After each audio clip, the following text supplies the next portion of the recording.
അപ്പുറം അരീക്കോട് 190 ഗ്രാം MDMA-യുമായി 2 പേർ പിടിയിലായി. പൂവത്തിക്കൽ സ്വദേശി അസീസാണ് പോലീസിന്റെ പിടിയിലായത്. വിപിൻ സി വിജയൻ മലപ്പുറത്തും ചെയ്തു. വിപിൻ, വിവരങ്ങൾ.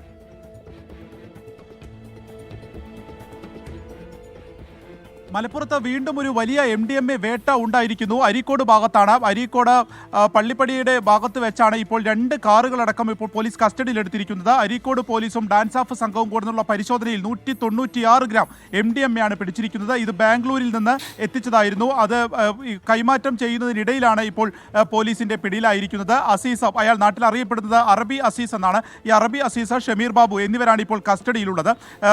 ഇവരിൽ നിന്ന് കൂടുതൽ വിവരങ്ങൾ, ഇത് എവിടേക്കാണ് കൊണ്ടുപോകുന്നത് അടക്കമുള്ള കാര്യങ്ങൾ ഇപ്പോൾ ചോദിച്ച് മനസ്സിലാക്കിക്കൊണ്ടിരിക്കുകയാണ്. ഒപ്പം തന്നെ ഇയാൾ കഴിഞ്ഞ ദിവസം പോലീസിൽ ഇതിനെതിരെ പരാതി പറഞ്ഞിരുന്നു. ഈ അറബി അസീസ നാട്ടുകാർ ഒരു സദാചാര പോലീസ് ചമയുന്നു എന്നുള്ള പരാതി കൊടുത്തിരുന്നു. അതിനെ തുടർന്ന് അതിന്റെ പിറ്റേ ദിവസം തന്നെയാണ് ഇപ്പോൾ MDMA-യുമായി ഇയാൾ പിടിയിലാകുന്നത്. ശരി, സദാചാര പോലീസിംഗ് നാട്ടുകാർ ചെയ്യുന്ന ആരോപിച്ച് പരാതി കൊടുത്തു. പിറ്റേ ദിവസം തന്നെ ആളുടെ സ്വഭാവം നാട്ടുകാർ അറിഞ്ഞിട്ടുണ്ട്. MDMA-യുമായി പ്രതി പിടിയിലായിട്ടുണ്ട്.